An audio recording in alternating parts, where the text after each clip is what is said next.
but it was, it wasn't going anywhere. This was 1963, the winter of '63, and not heading anywhere. And I used to play football every Sunday morning, flag football, in the schoolyard at Brooklyn College. And this particular Saturday morning, I went to play, and it started raining. And raining, we couldn't play, so I went home. I was living with my parents at the time. I was 20 years old. And there was a newspaper in New York City at that time, and I believe there still is. It's called The Chief, and The Chief listed all the civil service jobs that were available in the city at that time. My mother was looking for a particular job, so she had the newspaper in the house. The headline in the paper said, "Police recruitment. No fee, no appointment, come take the test." We're giving it in several high schools on that morning. Well, my mother, correctly assuming my future was in doubt, from the guys at the candy store, said, "Come on, well, go take the test. Go take the test. Go take the police test." Me become a cop, the guys I would miss did not compute. Go take the test. Well, she started nagging and nagging, and how long can you listen to that? So I got in, I guess, and said, "The city's booming. Why don't you come out and take a look?" And we did. Of course, the houses were the right price at that time. Oh, they're the right price now, unfortunately, for different reasons. But it's, yeah. So we came out to Las Vegas and didn't know a soul. I put in an application to work at the Mirage as a security officer in uniform, and I got the job. I think I was making $7 an hour in 1990. The Mirage opened in November of '89. I started working there in October of '90. And after just a few days, no, maybe a week of working there, the man who was in charge of security at the time knew I was a retired detective from New York City, and they were having a problem. I go, it's a long story, it's in the book, and I was able to solve it for them quickly, and I think at that time I came to Steve Wynn's attention. How did you do that? And I told him, and he liked that, and I became the manager of the investigations department, where we investigated any type of criminal activity in the whole hotel, as well as employee misconduct, and any scheme to defraud the hotel. Also, me and the fellows who worked for me provided security for how many VIPs and famous people. The Mirage was the place in the 90s till Bellagio opened, I guess. And presidents, movie stars, et cetera, all came to the Mirage. And I provided personal security for most of them, and many of those stories in the book. President Bush, and I'm going to tell you a few of these stories shortly. When Steve sold the hotel, unfortunately, in '91, I was released at that time. For whatever reason, they didn't give me one, I don't know, but I became the director of security at the Palms, was just opening, and I took over security at the Palms, and I stayed with the Maloufs for 5 years. Great guys, wonderful stories from there. A lot of those stories are in the book. Same thing, famous people coming. As you know, we had these poker tournaments, and all these people came to provide their support for the charities. So I provided a lot of security to them as well. I was there for 5 years, and then went to the Luxor when MGM took over those hotels. I was at the Luxor for 3 years, and then I retired from working altogether and just started hanging out in a place called the Las Vegas Cigar Company. Anybody know where that is? On Sunset and Eastern. Yeah, my buddy owns the place, and I knew him for years. And it's a big place like this, and they have big soft chairs and a big screen TV and a pool table. A bunch of guys sitting there hanging out, telling stories. Stu, you ought to write a book. A great story, you ought to write a book. Well, maybe I should run in the Olympics also. What do you mean I should write a book? What do you mean I should write a book? Where do you begin? But he had a computer there, everyone had access to, and I started typing one day, and I didn't know much about it, didn't know if it was good, bad, or otherwise. I had my friend Norm Clark from the RJ. I called him up, I said, "What do you think about this?" He said, "He's pretty good. Maybe you ought to keep going with it." He says, "You write exactly the same way as you speak, with your Brooklyn tone and grammatically incorrect. A lot of it grammatically incorrect on purpose, as you'll see in the book.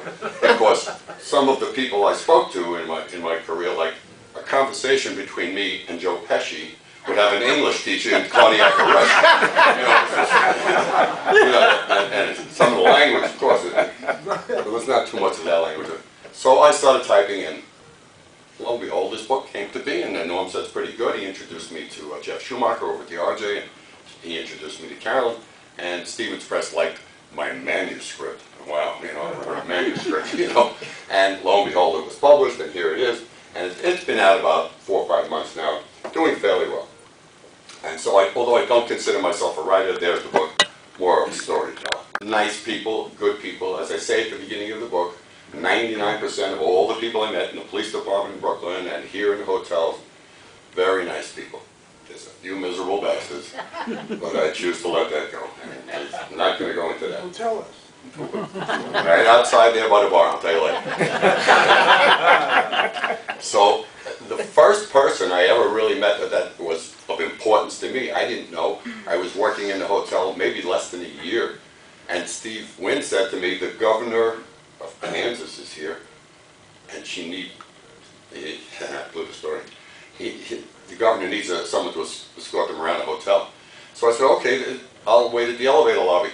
And I'm standing at the elevator lobby in the Mirage waiting for the governor to come down, and I'm standing there like this waiting, and there's a woman standing over here waiting, and the chauvinist that I am, I'm waiting for a man, right? And she says, are you Stu? I said, you're the governor, right? She says, yeah. We laughed about it. She was such a nice lady.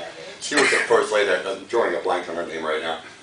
And she was in town because they wanted to maybe put some casinos in Kansas City, and I don't think it ever came to be. But so, shortly thereafter, I'm going to go back now to November of 1993.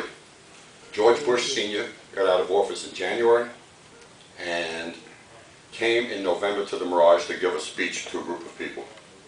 And he was in the spa getting a haircut. Of course, Mr. Wynn said, stay with the president, make sure he gets whatever he needs. Of course, we had all the Secret Service guys.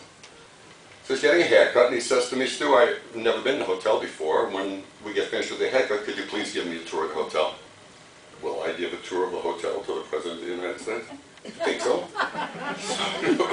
We're walking around the hotel, and this is that, and we finally wind up in the sports book.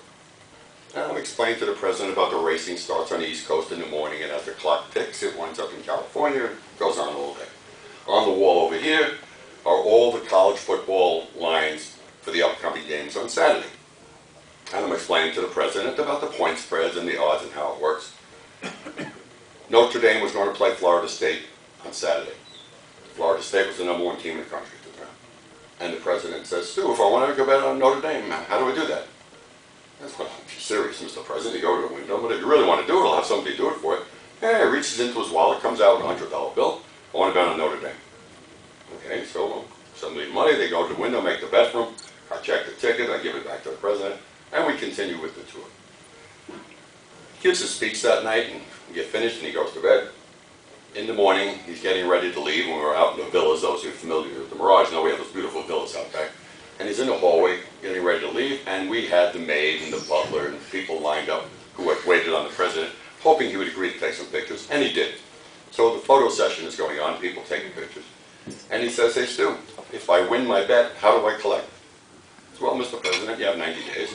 You can mail your ticket into the hotel here, and they'll send you a check. He says, what about if I'll give you the ticket, and I'll give you my address in Houston. If I win, you collect the money and send it on to me.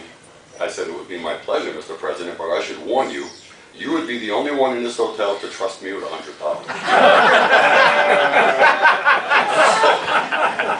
So we laugh about it, and the photographer says, wait a second, let's take a picture of you giving Stu the ticket.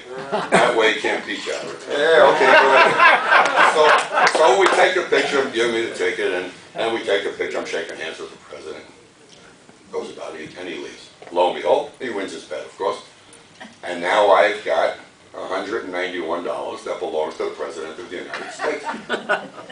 When I cash the ticket, you're supposed to leave it there. Of course, it's an official document. But the guy running the sports book was a friend. I said, let me have the ticket back. I want to keep it as a souvenir. And he gave it back to me. So now I've got to send the President some money. So I made out a personal check. President George Bush, $191, and I sent it off to him. The address in Houston. My logic was, he's going to have to endorse the back of the check. And then the check's going to come back to me. And I'm going to have another souvenir. Which it did. And about 2 or 3 weeks later, at the Mirage, I received a letter from President Bush, and on the top it said self-typed. Dear Stu, thanks so much for cashing my winnings and sending them on to me, and thanks for your friendship, and something to that effect. And thank heavens I didn't bet on them the next week when they lost to Boston College.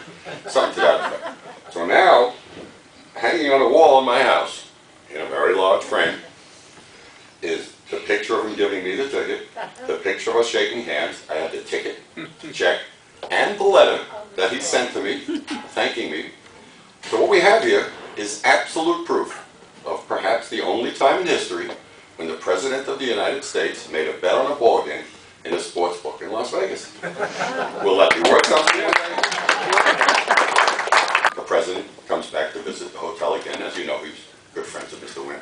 And he came all the time, and often he would stay in the Mirage up on the 30th floor, or sometimes he would stay in Steve's house in Shadow Creek when he moved up there. So this time he was coming back to the Mirage, and I, of course, met the small motorcade out in the back by the side entrance to the villas. And they stopped, and I opened the door for the President, and he stepped out, and we shook hands. Hi, Mr. President. Hi, Stu. And now Barbara stepped out. Barbara, this is Stu. He makes my bets for me. Like I do it 3 times a week. It happened that one time, but the bellhop who came to get the luggage overheard that remark, and after that, everybody started calling me the President's bookie. They were teasing me for years.